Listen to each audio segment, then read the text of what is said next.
नमस्ते. प्रथम आपलं नाव सांगा. काय सांगाल सदरच्या मैदानाबद्दल? हे मैदान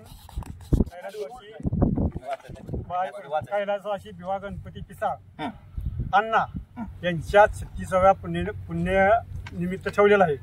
ते मैदान रिसर होतं आणि अण्णाच नाही माहित आहे का, पूर्वी पार म्हणजे जवळजवळ माहित आहे का 1978-77 पासून गाड्यांचा नाद आहे होता. आणि मैदानी रिसर पहिल्यापासून जर मैदान जर आम्ही जर केलं तर रिसर होतं आणि करतो मी. काय सांगाल मैदानाबद्दल? विना प्रवेश फीचं आपण मैदान घेत आहात. अण्णाच्या पुण्यतिथी निमित्त विना प्रवेश फीचं मैदान एक बार माहित पडलं पाहिजे की बाबा ह्या माणसानं मैदान भरवले. अण्णांच्या आणि बैलगाडी क्षेत्राचे नातं कसं होतं? अण्णाचं आणि बैलगाडी समजाचं क्षेत्राचं जी जुनाट लोक काही होती त्यांचं माहित आहे, मन मिळवून नातं होतं. प्रत्येक ठिकाणी अण्णाला माहित आहे का, सातारा, सांगली, पुणे जिल्ह्यात, सोलापूर जिल्ह्यात सर्वत्र वैकू तुझी माणसं पाक माळशिरसपर्यंत पाक. अण्णांचं आणि बैलगाडी क्षेत्राचं नातं तुम्ही स्वतः पाहिलंय? मी अण्णा संघ मी माहित आहे का, अण्णा संघ राबलेला माणूस 78 पासून आहे. आज त्यांच्या नावाने बैलगाडी क्षेत्रातलं विना प्रवेश फीचं एवढं मोठं मैदान होतंय. काय वाटतंय तुम्हाला त्याबद्दल? माहित आहे का, अभिमान आम्हाला सर्व गावकऱ्यांना आणि सर्वांना माहित आहे का, मोठा अभिमान आहे. महाराष्ट्रातील सर्व बैलगाडी मालक चालक यांना काय संदेश देणार तुम्ही? गाडीवाने आवाहन करतोय की सर्व मैदानी रिसर होणार आहे, सर्वांनी या सुवर्ण संधीचा लाभ घ्यावा अशीच नम्र विनंती आहे गावातर्फे. मित्रांनो, आपल्यासोबत आहेत महाराष्ट्राचा बुलंद आवाज विकास सर कुमटेकर. सर नमस्ते. काय सांगाल सदरच्या मैदानाबद्दल, जे विना प्रवेश फीचं महाराष्ट्रातील सर्वात मोठं मैदान आहे, जे आहे चोराडे ग्रामस्थांनी आयोजित केलेलं आहे? पहिली गोष्ट, महाराष्ट्रात परंपरेचे खेळ आयोजित केले जातात आणि या परंपरेकडे पाहिलं गेलं तर कुस्ती आणि बैलगाडी शर्यत. आणि बैलगाडी शर्यत म्हटलं की या बैलगाडी शर्यत क्षेत्राचा जिथं उगम झाला तो सातारा जिल्हा, आणि या सातारा जिल्ह्याला क्रांतिकारकांचा जिल्हा म्हणून ओळखला जातो. आणि या क्रांतिकारकांच्या जिल्ह्यामध्ये खटाव तालुक्यातलं चोराडे गाव, आणि चोराडे गावात पहिली क्रांती झाली बैलगाडी शर्यत क्षेत्रात की पहिलं बैलगाडा स्टेडियम तयार झालं. आणि ते तयार होत असताना ज्यांच्या नावावरती तयार झालं ते या बैलगाडी शर्यत क्षेत्रातले एक भीष्मपितामह म्हणून ओळखले जाणारे कैलासवासी भिवा गणपती पिसाळ अण्णा, आणि त्यांच्या नावावरती जे बैलगाडा स्टेडियम चालू आहे त्यांच्या 36व्या पुण्यस्मरणानिमित्त एक महाराष्ट्रातल्या बैलगाडी शर्यत क्षेत्रातली ऐतिहासिक बैलगाडी शर्यत आयोजित केली जाते. आणि त्याचं नियोजन येत्या 30 ऑक्टोबरला संपन्न होतं आहे समस्त ग्रामस्थ चोराडे यांच्या संयुक्त मार्गदर्शनाखाली. कारण मैदान ज्या वेळेला जाहीर झालं आणि जाहीर झाल्यानंतर बऱ्यापैकी एक गावचा अभिमान आणि गावचा स्वाभिमान कसा जोपासला जावा हे समस्त चोराडे ग्रामस्थांच्या माध्यमातून पाहायला मिळालं. आणि एक सुंदर असं मैदान आम्हा बैलगाडी मालकांना, चालकांना किंवा बैलगाडी शौकीनांना अनुभवायला मिळतं येत्या 30 तारखेला. ज्या मैदानाची आपण आता गेली ॲडव्हर्टाईज पाहतोय, जाहिरात पाहतोय, गेली 8-10 दिवस झालं सगळीकडे एकच चर्चा चालू झाली की विना प्रवेश फीचं मैदान. बरं, विना प्रवेश फीचं मैदान होत असताना ठराविकच बक्षिसं असावीत असं पण काही वेळेला वाटतं, परंतु इथं बक्षिसं मला वाटतं न्यायला दुसरी गाडी करावी लागेल. असं एक सुंदर मैदान येत्या 30 तारखेला संपन्न होत आहे. ज्या मैदानाचं प्रथम क्रमांकाचं पारितोषिक आहे रोख रुपये 1 लाख, द्वितीय क्रमांक आहे 71,000, तृतीय क्रमांक आहे 51,000, चतुर्थ क्रमांक आहे 41,000, पंचम क्रमांक आहे 31,000, 6वा क्रमांक आहे 21,000, 7वा क्रमांक आहे 11,000, 8वा क्रमांक आहे 10,000, 9वा 10,000 आणि 10वा 10,000. हे रोख स्वरूपात, म्हणजे ज्याला कुठल्याही प्रकारचा GST नाही, ही रक्कम आपल्याला मिळणार आहे ज्या पद्धतीनं आपले नंबर. फायनलला जे बक्षीस आहे त्यामध्ये बकरा आहे, चांदीची गदा 2 आहेत, म्हणजे 2 बैलगाडी मालक असतात त्यांना 2 चांदीच्या गदा, 2 पाण्याचे जार, 2 मानाच्या ढाली, 1 छकडा आणि 1 कोंबडा, अशी सुंदर अशी बक्षीस योजना आहे. आणि एकालाच नाही, ते एकूण 10 जणांना आहे. म्हणजे जो पहिला नंबर करणार आहे त्यापासून ते 10 नंबरपर्यंत अनुक्रमे हे बक्षीस देऊन त्यांचा सन्मान केला जाणार आहे. त्यानंतर त्या मैदानामध्ये क्वार्टर फायनल सुद्धा आयोजित केलेलं आहे, ज्यामध्ये पहिलं बक्षीस आहे 5,000, दुसरं 4,000, तिसरं 3,000, चतुर्थ 2,000, पंचम 2,000, 6वा 2,000, 7वा 1,000, 8वा 1,000, 9वा 1,000 आणि 10वा 1,000. की बैलगाडी मालक गुलालात राहिला पाहिजे, हा चोराडे ग्रामस्थांचा अट्टाहास आहे. आणि रकमेसोबत पुन्हा एकदा त्या बैलगाडी मालकांना एक बकरा, मानाची ढाल, छकडा आणि कोंबडा. काही वेळेला वाटत असेल, विचार करताना आपल्याला रक्कम कमी दिसते, पण रकमेसोबतचं जे सौजन्य आहे ते खरोखर चोराडे ग्रामस्थांना मानलं पाहिजे की 1 रुपयाची प्रवेश फी न घेता एवढे बक्षिसांचा वर्षाव त्यांनी या ठिकाणी केलाय. त्याचबरोबर या मैदानामध्ये या बैलगाडी शर्यत क्षेत्रात जे कार्यरत आहेत त्यामध्ये आमचे झेंडा पंच असतील, सर्व समालोचक असतील, नंबर टेकर असतील किंवा युट्यूबर यांचा देखील या ठिकाणी सन्मान केला जाणार आहे. आणि सदरचं हे महाराष्ट्रातलं पहिलं विना प्रवेश फीचं मैदान येत्या 30 तारखेला होत असताना अखिल भारतीय बैलगाडी शर्यत संघटना, महाराष्ट्र राज्य आणि महाराष्ट्र शासन यांनी जी घालून दिलेली नियमावली आहे त्यानुसार हे मैदान संपन्न होणार आहे. आणि विशेषतः बैलगाडी मालक आपण लक्षात घ्यायचंय, मैदानाच्या नोंदीबाबत मोरे सांगतीलच तुम्हाला नोंद कशी असेल, केव्हा होणार आहे. फक्त आता इथून पुढचा जो कालावधी आहे तो दीपावलीचा आहे, त्यामुळं नोंद करत असताना व्यवस्थित ठरलेल्या कालावधीत नोंदी करा आणि निश्चिंत व्हा आणि एक ऐतिहासिक मैदानाचे साक्षीदार व्हा. गट पास बैलगाडी मालकाला देखील या ठिकाणी सन्मान चिन्ह देऊन सन्मानित केलं जाणार आहे. सर, एकूण बक्षिसांची रक्कम सर्वसाधारणपणे किती लाख रुपयेपर्यंत होते? आणि एक ऐतिहासिक मैदानाचे साक्षीदार व्हा. आणि या मैदानामध्ये गट पास बैलगाडी मालकाला देखील या ठिकाणी सन्मान चिन्ह देऊन सन्मानित केलं जाणार आहे. सर, तब्बल किती लाख रुपयांची बक्षीस आहे? टोटल अख्खं मैदान किती लाख रुपयांचं बक्षीस आहे? तसं पाहायला गेलं तर आता पहिलं बक्षीस 1 लाख आहे आणि बकरा, चांदीच्या गदा, जार, मानाच्या 2 ढाली, छकडा आणि कोंबडा हे प्रत्येक बैलगाडी मालकाला सौजन्य आहे. जवळपास 15 लाख रुपयाचं बक्षिसांची खैरात, म्हणजे जर अमाऊंट मध्ये आपण जरी केली तर अमाऊंट मध्ये जर आपण समजा पाहायला गेलं तर 15 लाख रुपये हे बक्षीस स्वरूपात या ठिकाणी वाटले. तर सर, गारोडी नंतर सातारा जिल्ह्यातील किंवा खटाव तालुक्यातील हे पहिल्यांदाच मैदान होतंय का? नाही, महाराष्ट्रात आहे ना हे पहिल्यांदा एक मैदान झालं होतं तडसरला विना प्रवेश फीचं. गारवडीला एक झालेलं आहे, म्हणजे 1-2-3 मैदानं झालेली आहेत, परंतु ही मैदान पहिल्यांदा आहे की त्यावेळेला ठराविक रक्कम असेल. आता शेवट प्रवेश फी घेणं न घेणं आणि परिस्थिती माहिती आहे आता. तर आत्ताचं जे नियोजन केलेलं आहे, ज्यावेळेला पहिल्यांदा मैदान डिक्लेअर झालं तेव्हा आम्ही बक्षीस डिक्लेअर करत असताना की बाबा, कारण हा गावचा एक अभिमान आहे आणि स्वाभिमान आहे, त्याबद्दल चौराडे ग्रामस्थांना खरोखर 100 मार्क्स दिले पाहिजेत. कारण कसं का असं ना, गावासाठी ज्या गावातल्या बाबांनो कैलासवासी भिवाणांनी जे बैलगाडी शर्यत क्षेत्रात नाव केलेलं आहे ते नाव कालांतरानं तसंच पुढे टिकत राहावं आणि टिकलेलं नाव त्याची परंपरा कायम पुढे राहावी यासाठी, म्हणजे इथं ज्येष्ठ पण आहेत, मध्यम वयाचे पण आहेत आणि नवीन तरुण पिढी पण आहे. म्हणजे हे पुढं वारसा चालणार आहे आणि त्या वारसाला त्यांनी या ठिकाणी सुरुवात केली, त्याबद्दल त्यांचं मनापासून. खरंच सर, भिवाणांनी किती माणसं कमवली हे सदरच्या मुलाखतीला उपस्थितीत असलेल्या सर्व मान्यवरांच्यावरून समजते आपल्याला. कसं आहे माहिती आहे का, हे बैलगाडी शर्यत क्षेत्रच आपलं असं आहे की तिथं म्हणजे अनोळखी माणसं ओळखीची होऊन जातात. पण अण्णांचं जे बैलगाडी शर्यत क्षेत्रातलं कार्य आहे, आता सहज म्हणायला गेलं तर काही जणांनी गावचं नाव किंवा काय कसं केलं असेल मला माहित नाही, पण या चोराडे गावचं नाव आज महाराष्ट्राच्या बैलगाडी शर्यत क्षेत्रात किती वेळा घेतलं जातं हे तुम्हाला माहित आहे.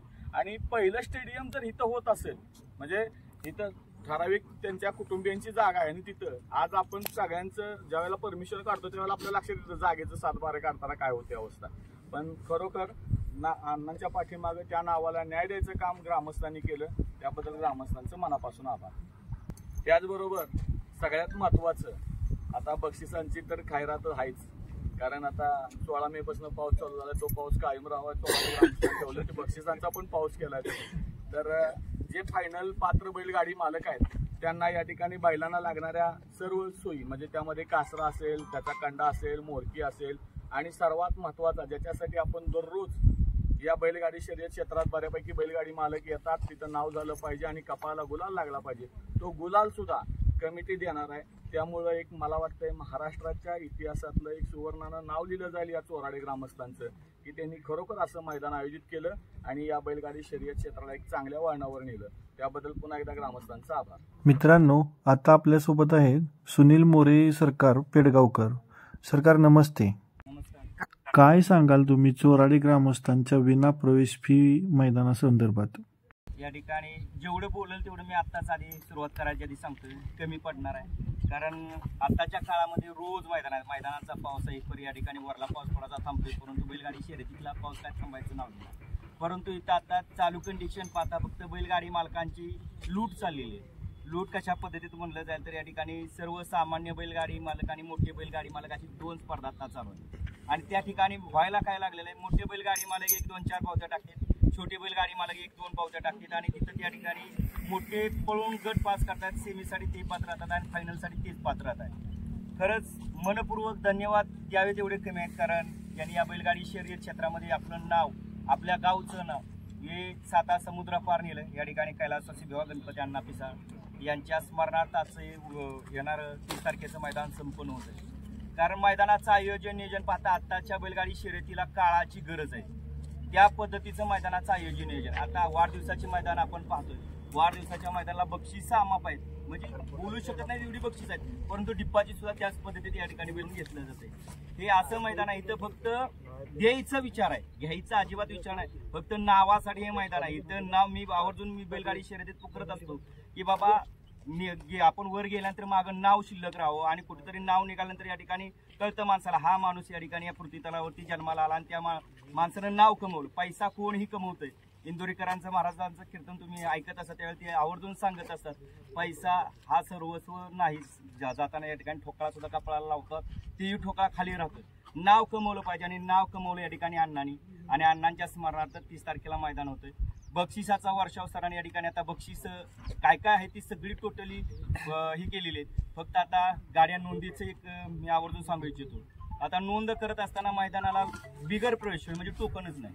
आता नोंद करत असताना बैलगाडी मालकांनी काय करायचं आहे, बैलगाडी मालक आता 2 बैलगाडी मालक असणार आहेत, त्याच्यातला एक बैलगाडी मालक दोघांनी एकत्र यायचं. जी गाडी मालकांनी त्याचा मॅनेजर येणार नाही, नियोजन करता म्हणजे कुणीही गाडी नोंद करायची नाही. फक्त बैलगाडी मालकांनी त्यांच्या मोबाईलवरून गाडी नोंद करत असताना स्वतःचं नाव, स्वतःच्या बैलाचं नाव आणि पैरकऱ्याचं मालकाचं नाव आणि त्याच्या बैलाचं नाव नोंद करत असताना त्या पद्धतीत या ठिकाणी मॅसेज करायचा आहे. मॅसेज केल्यानंतर तो मोबाईल जो नंबर आहे तो मोबाईल नंबर या ठिकाणी यात्रा कमिटीकडे राहणार आहे आणि त्या यात्रा कमिटीकडे मोबाईल नंबर राहिल्यानंतर ती जी गाडी नोंद केली जाणार आहे त्या नंबरवरती सगळं काय कळतं. नंबर आता तुम्हाला मी जर कॉल केला तर त्या मोबाईलवरती माझं नाव तुम्हाला पडतंय, म्हणजे तुमचं नाव मला लगेच त्या कोण नोंद करतं हे सुद्धा कळणार आहे. आता पेडगावच्या मैदानाला पाहता आपण तशी सिस्टीम केली होती, परंतु बरोबर एक 4 बैलगाडी मालकांनी डबल गाड्या नोंद केल्या. इथे एकाही बैलगाडी मालकांनी डबल नोंद करायची नाही, कारण हे मैदान फक्त तुमच्यासाठी आयोजित आहे. सर्वांनी सहकार्य करायचं आणि ज्या गाड्या पळणार समजा 9 पळू 10 पळू ज्या गाड्या नोंद होती एकही फाटी रिकामी राहिली नाही पाहिजे. जिथं जर रिकामी राहील त्या ठिकाणी गाडी आपल्याला कळणार आहे बाबा समजा 55 नंबरची गाडी या ठिकाणी तास क्रमांक 1 वर होती ती गाडी काय पळाली नाही, त्यावेळेला ते नाव आपल्याकडनं फीड आहे, त्यावेळेला नाववर समजा पाहिलं आपण ती लगेच आपण फोन करणार बाबा तुमच्या बैलाचं काय प्रॉब्लेम काय झालाय. लगेच जर तिथं त्यांनी सांगितला किंवा आपल्याला लगेच कळतं तिथं फोन केल्यानंतर कुठला बैल आहे काय आहे, तो जर बैल इकडे तिकडे जर पळाला तसं निदर्शनास आलं तर त्या गाडीला निकाल अजिबात दिला जाणार नाही, गाडी बादच केली जाणार. त्यामुळे बैलगाडी मालक तुमच्यासाठी आयोजक कमिटीने या ठिकाणी दिलदारपणा दावलेला आहे. तुम्ही त्याप्रमाणे या ठिकाणी दिलदारपणा दावायचं. गाडी नोंद करत असताना फक्त एकच पावती 2 बैलांसाठी एकच पावती राहणार. बैलगाडी मालका व्यतिरिक्त इतर कोणी पावती नोंदवली तर आपण काय करणार आहे, गाडी नोंद करत असताना बैलाचे फोटो पण आपण त्याच्याबरोबर घेणार आहे ना. बैलाचा फोटो सुद्धा दोन्ही मालकाचे बैलाचे फोटो, बैलांची नावं, मालकांची नावं सगळा बायोडेटा घेणार आहे. आणि चुकून इकडे तिकडे जरी गाडी नोंद केली तर आपण फोन करून कसं होतं आपण सांगण्यापेक्षा बाकीचे बैलगाडी मालक आहेत लय तज्ज्ञ झालेत, कुठं गाडी पळी किती गटात पळी कुणाची गाडी नोंद आहे लगेच सर्वांना कळतं. त्यामुळे कुणीही असं करू नका की यात्रा कमिटीचं मैदान आहे तुमच्यासाठी मैदान केलेलं आहे आणि एकही तास रिकामं राहिलं नाही पाहिजे. आणि या मैदानात सहभाग घेत असताना आदत, दुसा, चौसा, साईदाती, जुळा सगळ्या बैलांसाठी या ठिकाणी हे मैदान आयोजित केलेलं आहे. जी जुनी परंपरा जुनी मैदानात चालत होती त्याच पद्धतीत हे मैदान संपन्न होणार आहे आणि इथे सगळ्यांचाच कसपणा लागणार आहे. कोणी म्हणायचं नाही की बाबा आदतच्या मैदानाला चला, दुसऱ्याच्या मैदानाला चला, ओपनमध्ये सगळ्या गाड्या असणार. तुम्ही खेळल्यानंतर तुम्ही मोठ्या स्पर्धकांसंग नुसतं लढत दिली तरी आपलं नाव होत असतंय. फक्त हे मैदान तुम्ही नावासाठी खेळा, पैसा रोज कमवताय, रोज तुम्ही पैसा घरी नेता, परंतु पैसा किती राहतोय ती तुमची तुम्हाला माहिती. फक्त हे मैदान नावासाठी किंवा नाव या ठिकाणी आपलं कमवण्यासाठी हे मैदान आहे आणि नावासाठी आपण या मैदान. नोंद किती तारखेला सुरू होणार आहे? 20 तारखेला नोंद चालू होणार आहे आणि प्रामुख्यानं बैलगाडी मालकांनी लक्षात घ्यायचे 20 तारखेला नोंद जरी चालू झाली जोपर्यंत आता फाटी आपल्याकडे लिमिटच आहे, सरासरी 10 फाटे आहेत, 1000 गाडींची नोंद या ठिकाणी घेतली जाणार आहे. समजा 20 तारखेला नोंद चालू झाली, 23 तारखेला जरी 1000 गाडीची नोंद झाली तर 23 तारखेला नोंद पूर्णपणे बंद होणार आहे. त्यामुळे बैलगाडी मालकाने असं म्हणायचं नाही की बाबा 26 तुम्ही 10 दिवसाची गाडीची नोंद सांगितलेली आहे मग त्या पद्धतीने आमची गाडी नोंद करून घ्या, तसं काही होणार नाही. गाड्यांची त्यासाठी पैरं बैलगाडी मालकाने आताच पैऱ्याच्या तयारीला लागा, आपापले पैरं करा आणि 20 तारखेपासून गाड्यांची नोंद करून घ्या. कारण मैदानाचे ऑनलाईन लॉट हे 29 तारखेला दुपारी लॉट या ठिकाणी जाहीर होणार आहे. कारण महाराष्ट्राच्या कानाकोपऱ्यातून बैलगाडी मालक येणार आहेत, त्यांना कळायला पाहिजे आपली गाडी कुठं आहे, किती वेळा तासावे, त्यांना येण्यासाठी मुक्कामाला येण्यासाठी त्रास होऊ नये, त्यासाठी आदल्या दिवशी दुपारी लॉट निघणार. जे बैलगाडी मालक लांबून येणार आहेत त्यांच्या चारा पाण्याची काय व्यवस्था केलेली आहे का? चारा पाण्याची सोय केलेली आहे, जेवणाची सोय केलेली आहे, सगळे या ठिकाणी. सदरचे मैदान हे अखिल भारतीय बैलगाडी संघटना महाराष्ट्र राज्य तसेच खटाव तालुका व महाराष्ट्र शासनाने निर्धारित व घालून दिलेल्या नियमानुसार होणार आहे का?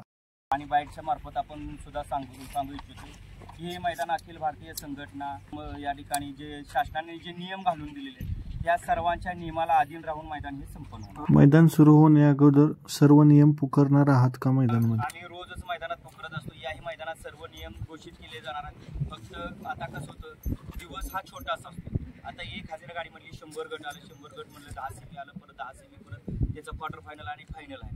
जवळजवळ 112 फेऱ्यांचं सकाळी बरोबर किती वाजता मैदान सुरू होईल? 112 फेऱ्याचं मैदान आहे. ते मैदान सकाळी बरोबर 7ला म्हणजे 7ला मैदानाला सुरुवात होणार आहे. सणासुदीचे दिवस आहेत, त्यासाठीच बैलगाडी मालकांना आम्ही सांगू इच्छितो की आत्ताच पैऱ्याच्या मार्गाला तुम्ही लागा, पैरे करा आणि पैरे केल्यानंतर गाड्यांची नोंद करा. आणि गाडी नोंद केल्यानंतर ज्या ठिकाणी जर चुकून एखाद्याचा जर पैरा बिरा एखादा समजा एखाद्याच्या बैलाचा अपघात होऊ शकतो, कारण गॅप आहे 2-3 मैदानामध्ये असतील, एखाद्याचा बैलाचा अपघात झाला तर तुम्ही तिथं आवर्जून या ठिकाणी आयोजकांना फोन करून तिथं त्या ठिकाणी फेरबदल काय करायचा असेल तर तुम्ही करू शकता. कारण शेवटी काय होतं, रोज मैदानात खेळत असताना बैलाला पोट दुखापत होती किंवा एखाद्याला वायदी जास्त मिळून एखादा बैल पैरा सुद्धा मोडू शकतो. त्यासाठी सुद्धा जोपर्यंत या ठिकाणी आपल्याला मुभा दिलेली आहे, एक गाडी नोंद केल्यानंतर आपल्याला 5 दिवस म्हणजे लॉट करायच्या आधीपर्यंत तुम्ही काही करू शकता. लॉट काढल्यानंतर तुम्हाला काही करता येणार नाही. जर तुम्ही डबल गाडी नोंद केली, समजा एक गाडी पळानं एक गाडी पळली तरी तुमचा निकाल कॅन्सल आहे. एकदम स्ट्रिक्ट मैदान आहे. पल्ला किती ठेवण्यात आलेला आहे? 950 फूट पल्ला. मित्रांनो, आता आपल्या सोबत आहेत अखिल भारतीय बैलगाडी संघटना खटाव तालुका अध्यक्ष रविभाऊ फळके. कैलासवासी व्यवहारना गणपती पिसाळ यांच्या 36व्या पुण्यतिथीनिमित्त महाराष्ट्रातील सर्वात आगळे वेगळे मैदान बिना प्रवेशवीचं, ह्याच्या आधी 2 मैदान झालेत, एक तडसरला झालं आणि एक आमच्या इथं गारवलीला झालं. पण हे मैदान एक असं महाराष्ट्रात की बैलगाडी मालकांना बक्षिसाचा वर्षा होता या मैदानात. दुसरी महत्वाची गोष्ट की ज्यांच्या नावाने हे स्टेडियम आहे व्यवहारांच्या, अख्खा सीझन 2025चा अख्खा सीझन सर्व बैल मालक या मैदानात येऊन कंटिन्यू गोलाला राहतात. ही चालू सीझनला सगळी बैल मालक ह्या मैदानाला येतात. ह्या स्टेडियमला कधी कोणतीच अडचण आलेली नाही आणि सगळी मैदान ह्या चोराळकर ग्रामस्थांनी एवढी पारदर्शक केलेत की सगळ्याचं मिळून आता जे बिना प्रवेशीचं मैदान घेतलंय ऐका, तर हे मैदान महाराष्ट्रात सगळ्यात आगळं वेगळं मैदान आहे. असेच मैदान खटाव तालुक्याचं नशीब की चोराळकर ग्रामस्थ आमच्या तालुक्यात सगळ्यात चांगली मैदान भरवतात आणि बैलगाडी क्षेत्र त्यांनी जीवन ठेवले. आता चालू सीझनला सगळ्यात जास्त मैदान त्या खटाव तालुक्यात चोराळकरांनी भरवली आणि त्याच ठिकाणी आता विना प्रवेश फीचं मैदान होत आहे.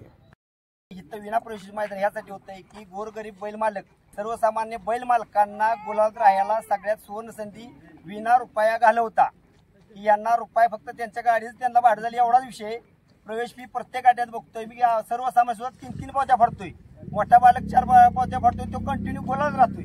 पण इथं क्वार्टर सीमेला बी एवढी बक्षीस आहे ती, फायनलला एवढी बक्षीस आहे की कसलाही बैल मालक पळायला तर तो गोलाल पात्र होऊनच जातो. गाडी नोंदणी संदर्भात काय सांगाल आपण?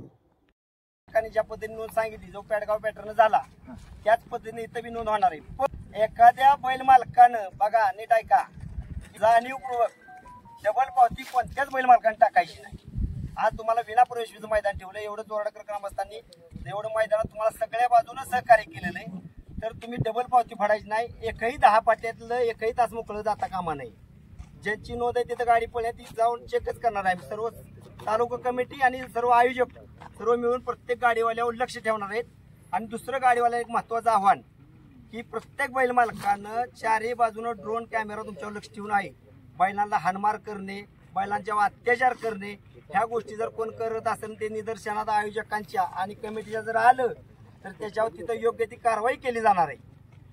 नियम व अटी कशा असणार आहेत? नियम अटी या शासकीय नियमाप्रमाणे अखिल भारतीय बैलगाडी संघटना, वरिष्ठ आणि खटाव तालुका यांच्या नियमाप्रमाणे आणि महत्वाचं आयोजकांचं सुद्धा म्हणणं बघा, खटाव तालुका कमिटी आणि आयोजक या दोघांचा ताळमेळ मिळून जो काही निकाल होईल ते गाडीवाल्याला योग्य तो न्याय दिला जाणार आहे. महाराष्ट्रातील सर्व बैलगाडी मालकांना काय आवाहन सर्व करा? गाडी मालकांना माझी नम्र विनंती आहे की महाराष्ट्रात सगळ्यात आगळं वेगळं हे मैदान चोराडकरांनी सर्व बैलगाडी मालकांचा विचार करून घेण्यात आले. तरी विदर्भापासून संभाजीनगर विदर्भ बघा, त्या बैल मालकांना रुपये खर्च न करता इथं पळा यायचंय तर त्यांनी आणि महाराष्ट्रात पुणेवाले मुंबईवाले सगळ्यांनी विनाप्रवेशीच्या मैदानाला पळा येऊन या गावाचं नाव आता महाराष्ट्रात चांगलं एक नंबरातच आहे आणि अजून नावाचा लौकिक व्हावा. ज्यांच्या नाव आहे स्टेडियम अण्णांचं आहे त्यांचंही नाव आता अख्ख्या महाराष्ट्रभरच आहे. त्यांच्या स्टेडियमवरती विनाप्रवेशीचं आगळं वेगळं मैदान होतंय. तरी सर्व बैलगाडी मालकांनी या मैदानाला आवर्जून उपस्थित राहावं आणि सगळ्यांनी मैदानाची शोभा वाढवावी.